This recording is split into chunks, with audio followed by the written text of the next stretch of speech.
पण बारकाईनं शिकत आहोत. आपण जवळपास अर्धे अध्याय संपवले आणि आपण नीतिसूत्रामध्ये आहोत आणि थोड्या दिवसामध्ये आपण तेही पूर्ण करू.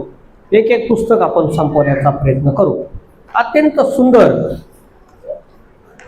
रीतीनं पवित्र शास्त्र आम्हाला शिकवतं आणि ते शिकण्याकरिता नेहमी आमचं अंतःकरण तयार असलं पाहिजे. 10 अध्यायामध्ये आपण शिकलो की खोट्या वजनाचा, खोट्या मापाचा परमेश्वराला काय आहे, वीट आहे. त्याला राग येतो, त्याला आवडत नाही खोटेपणा. आणि आपण शिकलो की परमेश्वर जेव्हा मोजतो तेव्हा काय राहत नाही. आणि मग आपण पाहिलं की बेलशस्सर राजाला देवाने मोजलं, एक भिंतीवर हात आला, तो हात लिहू लागला, मने मने टकेल उपारशीने. राजा तुला मोजलो, तुला तोललो आणि तू कमी भरलास. आणि आज रात्री मेदी आणि पारशी लोक येतील आणि तुला संपवतील आणि तुझं राज्य दुसरा राजा घेईल. आपण पाहिलं जेव्हा देव मोजतो तेव्हा पापाचा गडा काय होतो, फुटून जातो. आपण म्हणतो त्याचा गडा भरला. मग आपण तेही पाहिलं, गडा पाप का छोड दिया, मटके को फोड दिया. ते टाकून दिलं पाहिजे पाप. शास्त्र 12व्या अध्यायामध्ये काय सांगतं, अत्यंत सुंदर आहे. पवित्र शास्त्र सांगतं स्त्रियांचं जीवन अत्यंत अनमोल घडावं. स्त्री ही घराचा आधारस्तंभ आहे आणि म्हणून त्याकडे लक्ष द्या बारकाईनं. तुम्हाला देवबाप खात्रीनं आशीर्वादित करेल. 12वा अध्याय आणि त्याचं पहिलं वचन आपण वाचू. हळूहळू मग पुढे जायचं आहे. एकेकानं हळूच वाचायचं, गडबड गोंधळ करायचं नाही. सर्वांना समजेल असं स्पष्ट आणि सुंदर रीतीनं हळूच वाचायचं. वाचा. काय म्हटलंय, ज्याला ज्ञान प्रिय आहे त्याला शिक्षण काय आहे, प्रिय आहे. आणि जो वाग्दंड म्हणजे छडी मारलेली तुच्छ लेखितो, रागवलेला तुच्छ लेखितो, ज्याला शिकवलेला राग येतो, तो मनुष्य कसा म्हटलंय, जनावरांसारखा आहे, पशुतुल्य आहे. काय म्हटलंय, ज्याला ज्ञान प्रिय. ज्ञान कुठे मिळेल त्याचा शोध नेहमी माणसाने घेतला पाहिजे की कुठून मला ज्ञान प्राप्त करता येईल. मग जगातलं ज्ञान आहे, शिक्षणाचं ज्ञान आहे, व्यवहाराचं ज्ञान आहे, संसाराचं ज्ञान आहे, प्रपंचाचं ज्ञान आहे, घर चालवण्याचं ज्ञान आहे किंवा पवित्र शास्त्राचं ज्ञान आहे. कसं ज्ञान घेता येईल ते आम्हाला काय केलं पाहिजे, शिकलं पाहिजे, समजून घेतलं पाहिजे. आणि म्हणून देवाचे प्रिय लोक हो, मी तुम्हाला असं म्हणेल की देवाचं वचन ऐकण्यासाठी आम्हाला सदैव सदैव आम्ही तयार असलं पाहिजे. कारण त्यातून जीवन, तुम्हाला मागच्या रविवारी म्हणालो, नीतिसूत्रे आम्हाला काय देत आहे, जीवन देत आहे. नीतिसूत्रे काय देत आहे, समंजसपणा, बुद्धी, उच्च शिक्षण, चांगुलपणा, जीवनाचा उगम, आशीर्वाद, हजारो गोष्टी या नीतिसूत्रामध्ये आहेत. आणि म्हणून नीतिसूत्र शिकत असताना आमचं लक्ष देवाच्या वचनाकडे बारकाई नसलं पाहिजे. फक्त आम्ही टाइमपास करण्यासाठी या ठिकाणी येऊ नये किंवा आलं नाही हे लक्षात घेतलं पाहिजे. आणि म्हणून काय म्हटलंय, ज्याला ज्ञान प्रिय आहे, कोणी असो. आणि मग आपण म्हणतो की मास्तरांनं आमच्या मुलाला मारलं. पण का मारलं, कारण त्याला काहीतरी येत नसेल. पण जेव्हा त्याला मारलं तेव्हा त्याच्या लक्षात राहतं, तो म्हणतो आता मी चांगला अभ्यास करेल. म्हणून काय म्हणलं, ज्याला ज्ञान प्रिय आहे त्याला शिक्षण प्रिय आहे. ज्याला ज्ञान आवडत नाही त्याला शिक्षण तुच्छ वाटतं आणि तो मनुष्य जनावराप्रमाणे आहे असं पवित्र शास्त्र सांगतं. मग आपण म्हणतो, अरे गाढवा जरा नीट वाग ना. त्याला काय म्हणतो, ज्याला ज्ञान नाही त्याला काय म्हणतो आपण, गाढव म्हणतो. कधी कधी त्याला कळत नाही. कधी कधी काय म्हणतो, अरे किती वेळ सांगायचं तुला, बाईला जरा अभ्यास कर. जनावरांचे नाव घेऊन आपण त्यांना काय करतो, संबोधितो. मग इथे म्हणलं की ज्याला ज्ञान प्रिय नाही, जो ढ आहे, ज्याला शिकायची इच्छा नाही, त्याला जनावरासारखं म्हटलंय. पण ते घर जनावरांच्या गोट्यासारखं होतं, तर संसार जनावरांसारखा होतं. फक्त आमची इच्छा असली पाहिजे की मला शिकायचं आहे. आणि मग आपण पाहतो, लोक सांगतात की मला गुरु नव्हता पण मी ऐकून ऐकून शिकलो. ऐकून आहे, कुणीही आईच्या पोटातून काहीच शिकून येतं का शिकून. संसारामध्ये एखादी स्त्री पडली, तिचं लग्न करून दिलं, मग तिला शिकवायला काय कोण असतं का, तिला आपाप शिकावं लागतं. लोकांचं बघून, शेजाऱ्यांचं बघून, किंवा या सण आहे मग सणाला घर सारवलं. आता नाही राहिलं पण पूर्वी सारवायचे, रांगोळी काढली, शिकावं लागतं का, ते आपाप एकमेकांना बघून काय करतात, शिकतात. शिकावं लागतं, शिवणकाम आहे. मग प्रार्थना शिकायचं आहे, वचन शिकायचं आहे, संसार शिकायचा आहे, गणित शिकायचं आहे, व्यवहार शिकायचा आहे, कर्जमुक्त जीवन शिकायचं आहे, सेवा शिकायचं आहे, आदरतिथी शिकायचं आहे आणि उत्तमातलं उत्तम जीवन आमचं घडवायचं आहे. तेच हे पवित्र शास्त्र सांगत आहे. पण शिकत असताना आम्हाला त्रास होईल, वेदना होतील, फुकट नाही मिळत शिक्षण. शिकण्यासाठी फार मोठा त्याग करावा होता. मोठ्या पदावर जायचंय ना, उंच डिग्री मिळवायची, मोठा पगार मिळवायचा आहे, घरात बसून मिळेल का? घरात आरामशीर झोपा चालल्या, काहीच टेन्शन नाही. मग पवित्र शास्त्र त्याबद्दल काय सांगतं तुम्हाला पाहायला मिळेल.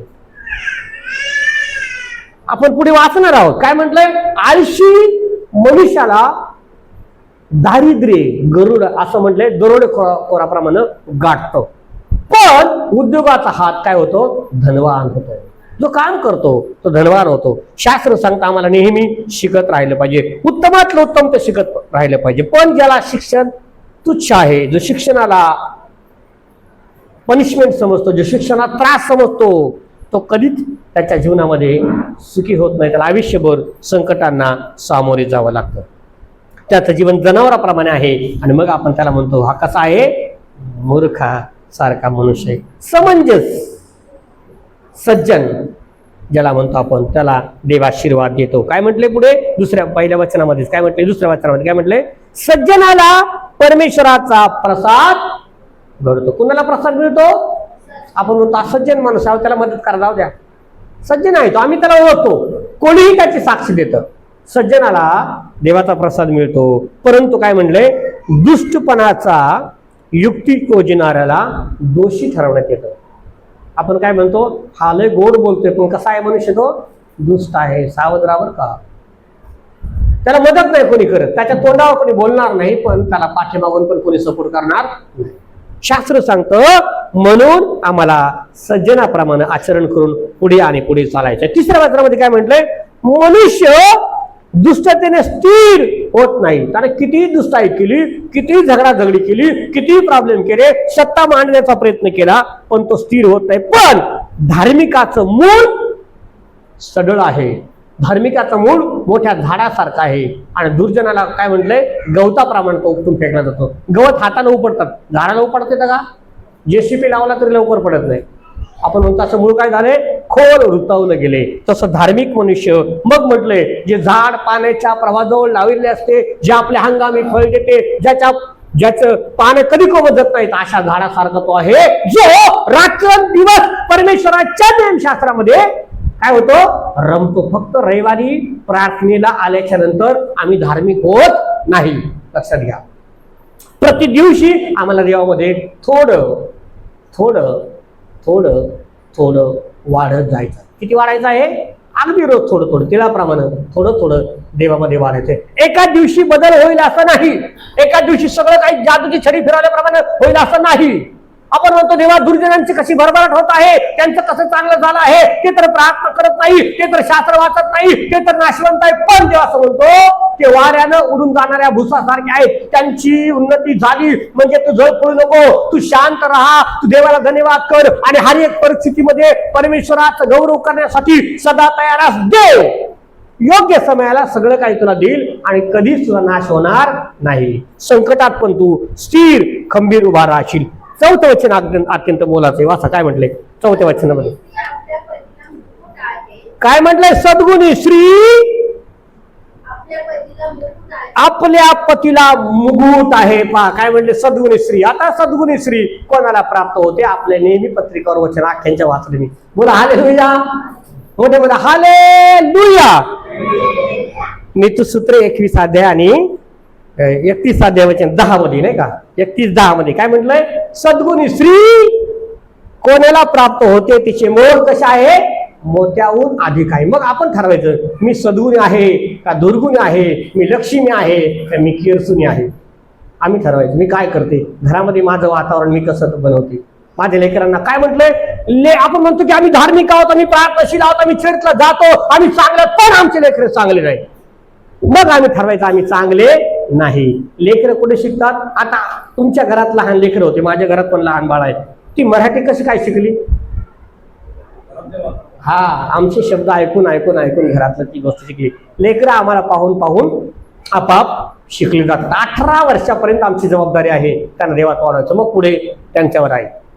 मग पुढे त्यांचा नाश झाला तर ती त्यांच्यासाठी जबाबदार आहेत, पण लहानपणी आमच्याकडे पाहून. म्हणून काय म्हटलं, स्त्री घराचा आधार आहे, आधार स्तंभ आहे, पाठीचा कणा आहे.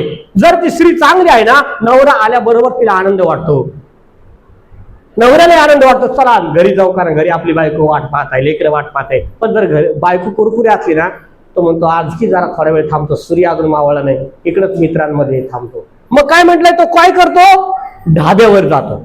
वाचा नीतिसूत्रे याचा 21 वचन 9 वाचा, काय म्हटलंय मग तुम्हाला समजेल. आपल्याला स्त्री बद्दल पाहायचंय की ती डोक्यावर मुकुट आहे. कोणती स्त्री? सद्गुणी. मग ते सगळे गुण आपल्यामध्ये आले पाहिजे, नसेल तर ते ग्रहण करायचे. घरात शांती आणणारी स्त्री आहे, आनंद आणणारी स्त्री आहे, मोठेपणा आणणारी स्त्री आहे, नाव लौकिक करणारी स्त्री आहे, कर्ज करणारी पण स्त्री आहे, बरबाद करणारी पण स्त्री आहे, आणि मोठ्यापणाला चढावणारी पण कोण आहे? स्त्रीच आहे. तिच्यात फार मोठी ताकद आहे. मोठमोठं राजकारण तिच्यामुळे काय होतं, क्षणात बदली होतं. आदाम पडला नाही का, मोठमोठ्या गोष्टी घडतात. वाचू आपण काय म्हणता, हळू चालू. 21:9 भांडखोर बायको बरोबर प्रशस्त घरात राहण्यापेक्षा धाब्याच्या एका कोपऱ्याला बसणे पुरे परवडलं. मग तो का कुठं काय कुठं म्हटलंय, ढाबे शोधतो रस्त्याच्या कडेला, असं नाही का, बाबा द ढाबा चाललाय बाबा ढाब्यावर, नाही तो घरी नाही येत. काय म्हणतो, आणखी थोड्या वेळाने घरी. मग काय होतं ढाब्यावर, रोटी शेटी खाएंगे, मग बाकी आहे तर वेगळा भाग आहे. ढाब्यावर बसून आहे की वेगळा भाग आहे. मग शास्त्र काय सांगतो, प्रशस्त घर आहे, मोठं प्रचंड मोठं घर आहे, घरात एसी लावलाय, सगळं काय सुखसोयी आहे, पण बायको चांगली नाही. त्या माणसाला घरी वाटतं का? असं म्हटलंय शास्त्रामध्ये, त्याला घरी येऊच वाटत नाही. घरी ओढ लागण्याकरिता त्याची स्त्री त्याचा डोक्याचा मुकुट असल्यासारखी असली पाहिजे. त्याला वाटलं पाहिजे की माझी पत्नी कशी आहे, खूप चांगली आहे. ते करण्यासाठी ते चांगुल पण आम्हाला धारण करावं लागतं. प्रार्थनेमध्ये नेहमी आम्हाला संकट संपणार नाही. बोला हालेलुया, बोल मला हालेलुया. संकट संपणार नाही. काय म्हटलंय, सद्गुणी स्त्री कोणाला प्राप्त होते, तिचं मोल मोठ्याहून अधिक आहे. मोठ्यापेक्षा अधिक म्हटलंय, सोन्या चांदीपेक्षा अधिक म्हटलंय, मौल्यवान म्हटलंय त्या पत्नीला. ती बायको घर सांभाळणारी असली पाहिजे. ते घर सांभाळण्यासाठी पैसे नसून समंजसपणा लागतो. काय लागतं? समंजसपणा. पैसे भरपूर आहेत पण समंजसपणा नाही, की लाखो रुपये दिवसात उडवते. आणि एखादी स्त्री संसाराला काही नसलं तरी तो असं म्हटले झाकली मूठ लाखाची. ती साडी ते कपडे जुने असले तरी ते धुवून स्वच्छ करून घालते. नवऱ्याची इज्जत घालवणार नाही, घराची इज्जत घालवणार नाही. शास्त्र सांगतो सद्गुणी स्त्री कोणाला प्राप्त होते. तर पवित्र शास्त्र सांगतं ते सद्गुण आणण्याकरिता आम्हाला प्रसन्न राहायचं असतं. आमचं मुख नेहमी प्रसन्न असलं पाहिजे, प्रसन्न असलं पाहिजे. पुढच्या भागात काय म्हटलं वचनामध्ये वाचा, पण लाज आणणारी स्त्री, हा त्याची म्हणजे नवऱ्याचे हाडे. काय म्हटलंय, मी वाचलंच नव्हतं एवढं वर्ष वचन, वाचन आलं असून पण माझं लक्ष नाही गेलं त्याच्याकडे. मग मी त्याला पेनानं रेड लाईन करून ठेवली. काय म्हटलंय, हाडे झिजवणारी नाही म्हटलं, डायरेक्ट काय म्हटलंय, सडवणारी. ते मेलाच, संसार काय झाला, बरबादच. अरे जो सकाळी उठलं नाही, उठलं झोप झाली नाही झाली, किरकिर सुरू होती. हे चांगलं नाही, ते चांगलं नाही, माझ्या संसारात वाटलं झालं, तुझ्यामुळं माझं झालं, सुरू होतं नाही का. आपण पाहतो त्या माणसाला घरामध्ये शांती लाभत नाही, घरात शांती लाभत नाही. ते लेकरं ते पाहतात आणि ते लेकरही आपाप चिडचिडे होतात आणि देव कधी त्या घरातून निघून जातो पत्ताच लागत नाही. अन्न नसू द्या, सांगा काळजी नका करू, आपण उठलो झोपेतून उपाशी, देव आपल्याला झोपवणार नाही, जा तुम्हाला देव काम देईल. बोला हालेलुया. ते शब्द तो नवरा घरातून बाहेर पडताना ऐकून जाईल, अरे पत्नी म्हणली जा तुम्हाला काम भेटेल. मला किती आनंदानं तिनं स्माईल दिलं, किती आनंदानं बोलली. तो काहीही करण्यासाठी तयार होतो. पण जेव्हा घरातूनच पाठीसुरा भोकला जातो ना, त्याला काम नाही करता येत.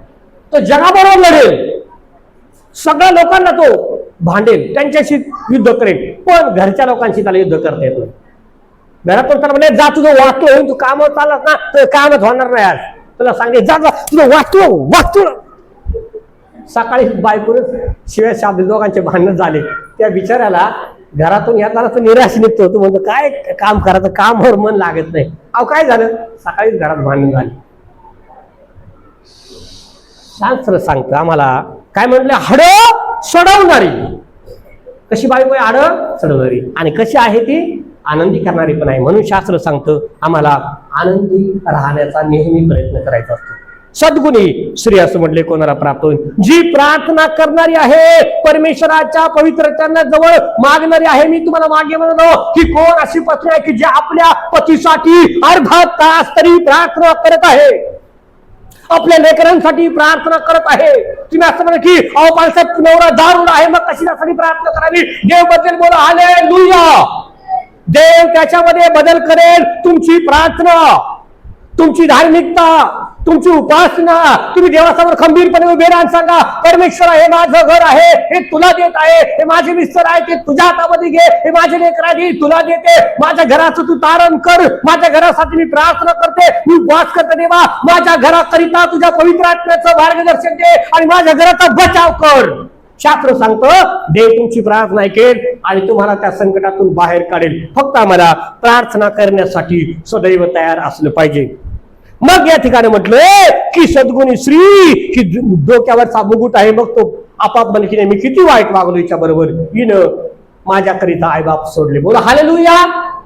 आणि माझं नाव घेतलं, पण कधी माझं नाव खराब नाही केलं, कधी मला उलटून बोलली नाही, कधी घरात भांडण नाही केले. मी तिला कितीतरी वेळेस मारलं पण तिने उलटून मला नाही बोलली. त्याला एक दिवस शरम वाटेल आणि तो म्हणे की मी चुकलो, आता यापुढे मी तुला त्रास देणार. बोला हालेलुया. मग लोक साक्षी देतात की अहो लग्न झालं तेव्हा तिने बेकार होते, पण आता लेकरं झाले, आता ते काय झाले, नमले. देव नम्र करतो, देव झुकवतो. मग तुम्ही पाहाल घरात इतका बदल झाला. जो इतका गर्विष्ठ होता, जो इतका फुगीर होता, तो स्वतः नम्र झाला आणि आता तो स्वतः सगळं काम करतोय. सुट्टी येतो म्हणतो आज मी घर झाडतो. तुम्ही चमत्कार पाहता का रे, कसं काय बाबा घर झाडायला लागला. तुमची प्रार्थना त्याला काय करेल, बदलवून टाकेल. तो म्हणेल की माझी स्त्री कशी आहे, धार्मिक आहे. मला अभिमान वाटतो की प्रार्थना करते आणि मला बरं वाटतं. बोला हालेलुया. बोला बरं हालेलुया. त्याकरिता असं म्हणलंय आपण, चपला किती पण भारी आणल्या तुम्ही, 1000चा बूट आणला, 25,000चा आणला, डोक्यावर घालता का? पण 5 रुपयाचा मुकुट आहे, तो कुठे ठेवतो आपण, डोक्यावर. तसं काय म्हटलंय, जेव्हा आम्ही धार्मिक बनतो, प्रार्थनाशील बनतो, तेव्हा आपाप आमच्या घराचं वातावरण बदली होतं आणि परिस्थिती बदलते. मग ती उभं राहून साक्षी देते की माझी साक्ष आहे, माझे मिस्टर पूर्वी फार फार वाईट होते, दारू प्यायची, पण आता देवानं दारू सोडली. जरा टाळ्या वाजवू का? असं साक्षी तुम्ही ऐकता लोकांची मंडळीमध्ये. कधी की लोक सांगतात की माझ्या पत्नीनं, ती स्वतः सांगतात की माझ्या पत्नीनं माझी दारू सोडली, माझ्या पत्नीने माझा संसार बदलवला, माझे लेकरे घडवले. मला सांगायचं आहे, पवित्र शास्त्र सांगतं सद्गुणी स्त्री त्या आपल्या पतीच्या डोक्यावरचा मुकुट आहे, पतीचं भूषण आहे. आणि आम्हाला देवाला धन्यवाद देण्यासाठी सदैव तयार असलं पाहिजे, सदैव तयार. पवित्र शास्त्रामध्ये एक स्त्री आहे. आणि मग राजांचं पुस्तक जेव्हा मी काढतो, पहिले राजे आणि त्याचा 17वा अध्याय आणि 8 वचनांपासून पुढे जर वाचलं तर त्या ठिकाणी एक स्त्री आहे आणि एलिया देवाचा सेवक आहे आणि संकट आहे त्याच्यासमोर. दुष्काळ पडला. पवित्र शास्त्र सांगतं की दुष्काळी झाल्यामुळे देवाच्या माणसाला देवानं सांगितलं की जा. एलियाने प्रार्थना केली आणि म्हणतो 3 वर्ष या ठिकाणी पाऊस पडणार नाही. आणि पाऊस बंद झाला. आकाशाने आकाश कपाटे बंद केले, दहिवर पडणं बंद झालं, पाऊस बंद झाला. त्या समयामध्ये देवानं सांगितलं की जा करीत नावाच्या ओहळाजवळ जा, तिथे जाऊन राहा, तुला पाणी मिळेल, त्या झऱ्याचं पाणी पे. आणि मी कावळ्यांना सांगेन की त्या देवाच्या सेवकाला, त्या एलियाला भाकरी पुरवा. कावळे संध्याकाळी त्याला मांस आणि भाकरी आणून देत होते. अशा पद्धतीने देवाने त्याचा सांभाळ केला. पण पुढे काय झालं, त्या ओढाचं पाणी सुकून गेलं आणि मग त्याला देवानं सांगितलं जा सारपत नगरात एक विधवा आहे, त्या विधवेच्या घरी जा आणि तिला भाकर माग. तो गेला आणि तिला सांगतो की माझ्याकरिता एक पाण्याचा पेला भरून आण आणि जा आणि मग करिता भाकर आण. दे बाबा, माझ्याकडे फक्त थोडंसं मडक्यात मीठ आहे, पीठ आहे, मी 2 काट्या गोळा करते, भाकर भाजणार आहोत, आम्ही दोघं खाऊन मरणार होतो. तो म्हणतो हा चालेल, तुला वाटतं ना तसं कर, पण ते आधी मला भाकर दे. बोला हालेलुया. किती राग यायला पाहिजे त्या स्त्रीला. एक तर माझे मिस्टर वारले, एक तर माझ्या घरात अन्न राहिलेलं नाही, राशन नाही, थोडंसं पीठ आहे, एक भाकर करून आम्ही दोघं खाणार असं मी सांगतोय. हा बाबा मला पाणी पण मागतोय आणि वरून काय म्हणतोय, तुला जे करायचे ते कर पण मला आधी भाकर दे. तिला राग यायला पाहिजे का नाही? पण ती रागवत नाही. ती जाते, देवाच्या माणसानं सांगितल्याप्रमाणे करते. भाकर बनवते, स्वतः खाण्याच्या आधी त्याला आणून देते, पाणी देते, भाकर देते. ती भाकर खातो आणि खाल्ल्यावर तिला आशीर्वाद देतो. बोलो हालेलुया. मोठे मला हालेलुया. ती आशीर्वाद देतो आणि म्हणतो की जोपर्यंत दुष्काळ संपणार नाही तोपर्यंत तुझ्या मडक्यातलं पीठ संपणार नाही, तुझ्या तेलाची कुपी आटणार नाही, असं म्हटलं तिने. आणि तिच्या घराण्यानं त्या दुष्काळामध्ये त्या भाकरीवरती तिची उपजीविका झाली. बोला हालेलुया. म्हणजे मला हालेलुया.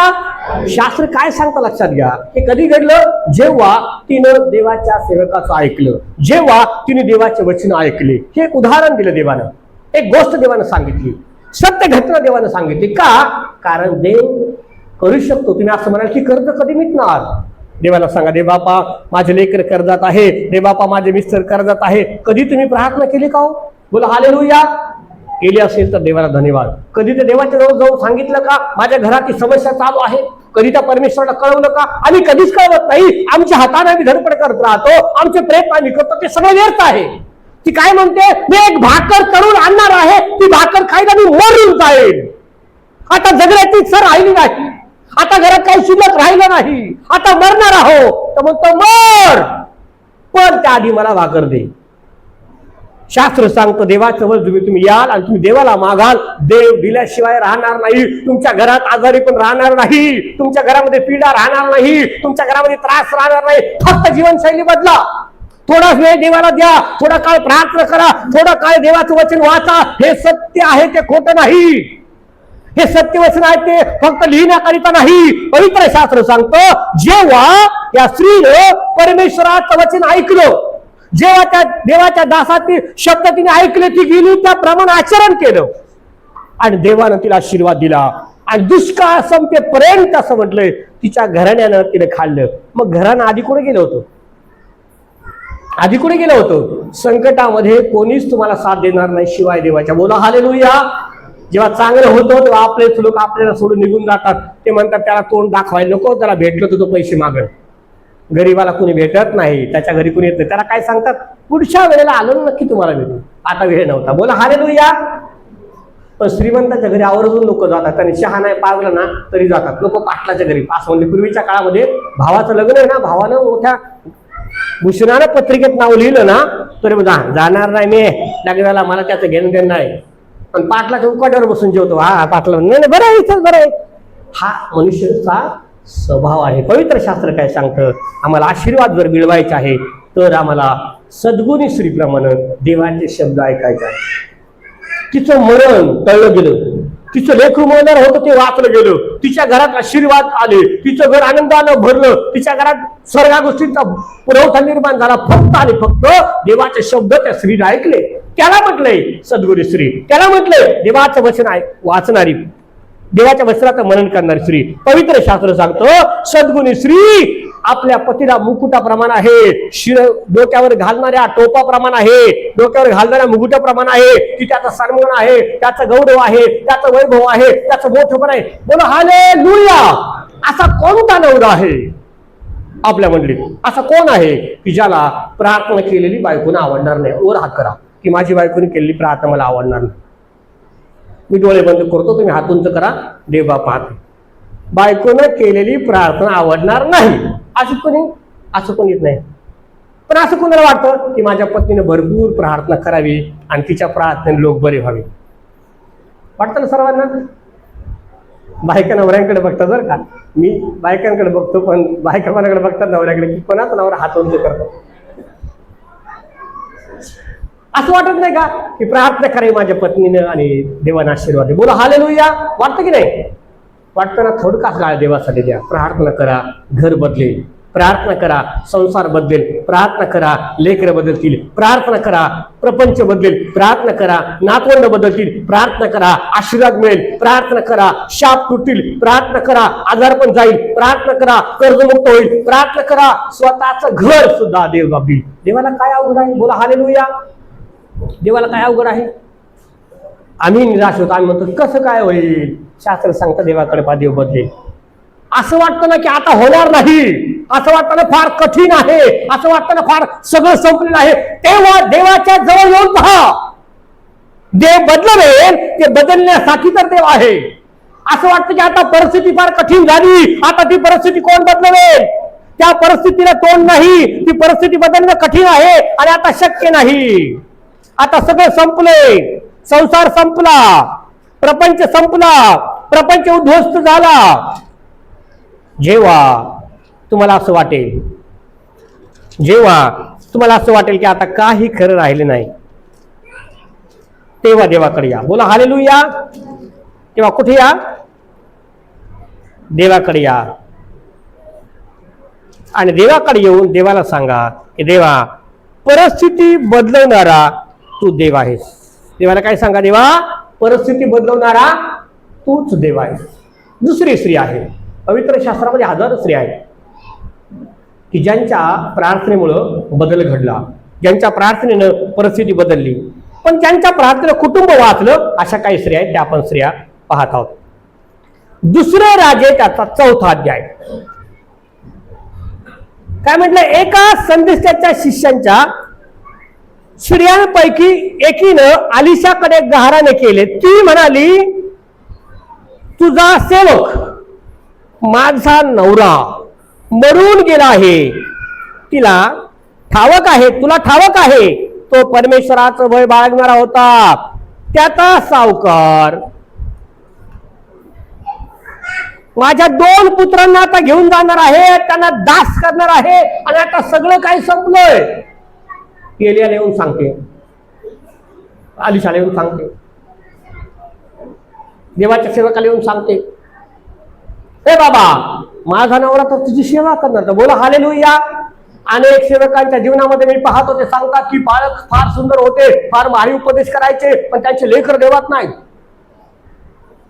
त्यांचे लेकर नाशवंत आहेत, त्यांच्या घरात प्रार्थना होत नाही. अनेक लोक सांगतात की आमचे आजोबा पाळक होते आणि पुढची पिढी पेताड आहे, दारुडे आहेत, नाशवंत आहेत, देव माहित नाही. का होतं? कारण फक्त त्यांनी सेवा केली पोपट पंछीसारखी, पोपटासारखी. पोपट येतो, चिठ्ठी काढतो आणि ती चिठ्ठी वाचून भविष्य सांगतो, पण ते घरी नाही सांगत. शास्त्र सांगतं, लोक बायबल वाचत नाहीत, घरात लेकरं बायबल वाचत नाही, ते आम्हाला वाचतात. आमची धार्मिकता आपापल्या लेकरांना बदलते.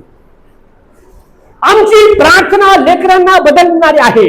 शास्त्र सांगतो, त्या स्त्रीनं देवाच्या माणसाकडे जाऊन गहाराने केलं. ती म्हणते, बाबा, माझा नवरा तर तुझा सेवक होता आणि त्याने इतकं कर्ज माझ्यावर केलं की त्या कर्जापायी सावकारानं माझे 2 मुलं देण्याचं ठरवले. आता मी काय करू? तो तिला म्हणते, बाई, जास्त काय बोलू नको, मी काय करावं तेवढं सांग. जास्तीचं काय सांगू नका मला, मी काय करू तुझ्यासाठी ते सांग, आणि तुझ्याकडे काय आहे ते सांग.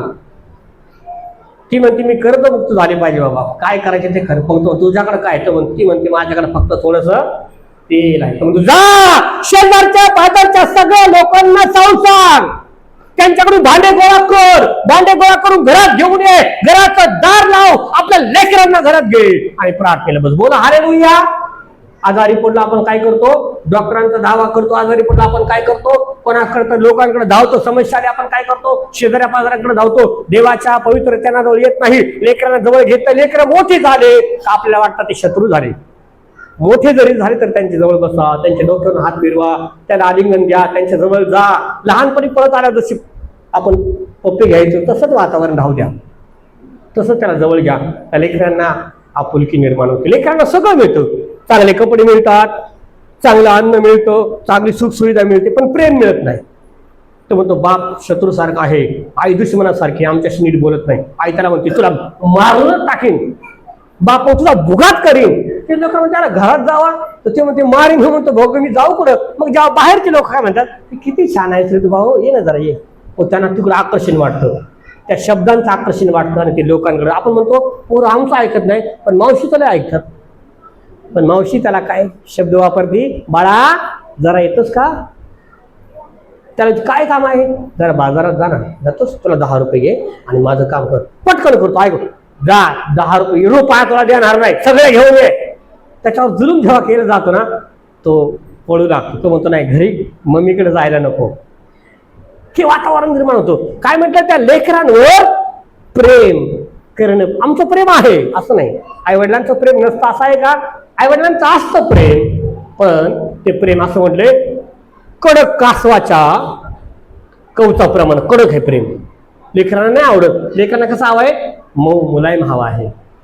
लेकरांना शब्दाचं प्रेम हवं आहे. मस्त भारी कपडे घेतले, पण ते कपडे घालायच्या अगोदर त्याला शिव्या दिल्या, फुकाट नाही आले ते, कष्ट केले तर आम्ही, आमचे कपडे घालतोस, आमच्यामुळे उड्या मारतोस, लय हुशार का करू नकोस. त्याला ते कपडे घालायला लाज वाटते, म्हणतो नको, लय शिव्या दिल्या मला, काय ते कपडे घालू. लेकरांना प्रेम देणं, आईचं प्रेम लेकरांना देणं गरजेचं आहे, बापाचं प्रेम लेकरांना देणं गरजेचं आहे. ही स्त्री काय जाऊन सांगते, ते लेकरांसाठी जाऊन भांडते, ते म्हणते बाबा माझे लेकर गुलाम म्हणून गेले नाही पाहिजे, माझे लेकर दास्यात नाही गेले पाहिजे, मी काय करू त्या लेकरांसाठी सांग, माझे लेकर मला परत पाहिजे. तो म्हणतो जा घरामध्ये सगळ्यांचे भांडे मागून आण आणि प्रार्थना कर. लेकरांना जवळ घेऊन प्रार्थना करा. लेकर त्रासात आहेत, पीडित आहेत, तुमचं ऐकत नाहीत, निघून जातात, 1 दिवस जाऊ द्या, 2 दिवस जाऊ द्या, त्यांच्यासाठी प्रार्थना करा. तिने घर बंद केलं आणि प्रार्थना करायला सुरुवात केली आणि तेल ओतायला सुरुवात केली. पहिलं भांडं भरलं हालेलुया, दुसरं भांडं भरलं हालेलुया, तिसरं भांडं भरलं हालेलुया, सगळे भांडे भरून गेले. बोला हालेलुया मोठ्याने.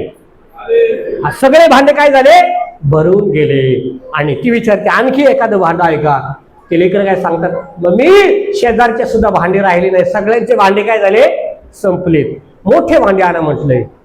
आणि मग ती जाते त्याच्याकडे सांगते, तुम्ही सांगितल्याप्रमाणे केलं, सगळे तेलाचे भांडे भरले. तो म्हणतो जा आता ते तेल विक, तुझं कर्ज दे आणि तुझं घराचं निर्वाह त्यावर चालव, तुझी उपजीविका त्याच्यावर चालव. पवित्र शास्त्र सांगतं दुष्काळ संपेपर्यंत तिने पण आनंद केला, तिचं कर्ज संपलं. शास्त्र सांगतं एक स्त्री घर बनवणार आहे. बोला हालेलुया. घर काय आहे, बनवणारी आहे. तिच्या शब्दानं घर उभं राहतं, तिच्या शब्दानं लेकर उभे राहतात, तिच्या शब्दानं प्रपंच उभा राहतो, तिच्या शब्दानं घर स्वर्ग तयार होतो, तिच्याच शब्दानं घराचं काय होतं, बोला,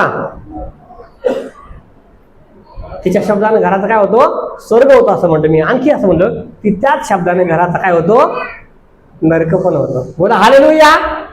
सकाळी उठून जर किरकिर किरकिर किरकिर किरकिर किरकिर असं ना, तुम्हाला सांगतो बाप रे काय मी कुठे येऊन अडकलो, कधी संपेल हा संसार.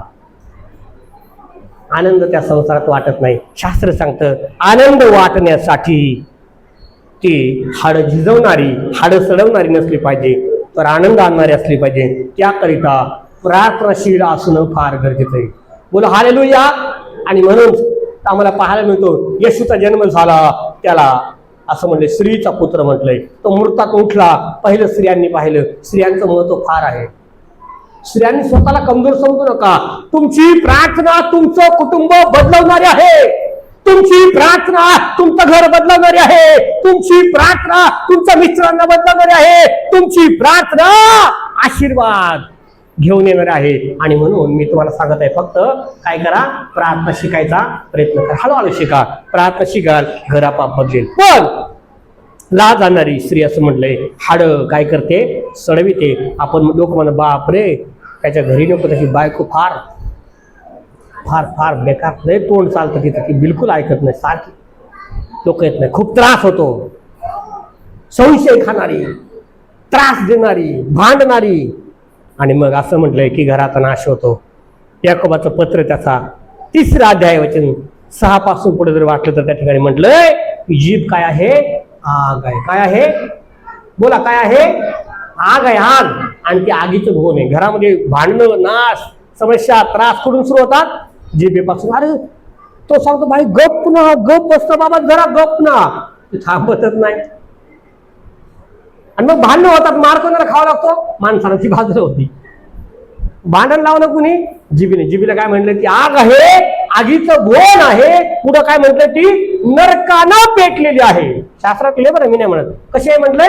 नरकानं पेटलेली आहे. म्हणून आमचं बोलणं चांगलं असलं पाहिजे, प्रार्थनाशील राहा, देव परिस्थिती बदल. हा 12वा अध्याय तेच आम्हाला शिकवतो की ज्ञान संपादन करा, ज्ञान संपादन करा. ते ज्ञान कशाने? चांगले शब्द बोलल्यानं. आम्ही निर्णय करूया की मी भांडणार नाही, मी प्रार्थनेला जाईल. शुक्रवारची प्रार्थना आमच्याकडे सुरू आहे, मी प्रत्येक शुक्रवारी प्रार्थनेला जाईल, मी प्रत्येक बुधवारी प्रार्थनेला जाईल, मी उपवास करेल, माझ्या लेकरांसाठी उपवास करेल, माझ्या मिस्टरांसाठी उपवास करेल, मी प्रार्थना करेल, माझं घर बदलून जाईल. मी निर्णय करू. देवाला म्हण, देवा तुझ्या हातात आम्ही समर्पित होतो. येशूच्या नावात मागतो, आमेन. मंडळीच्या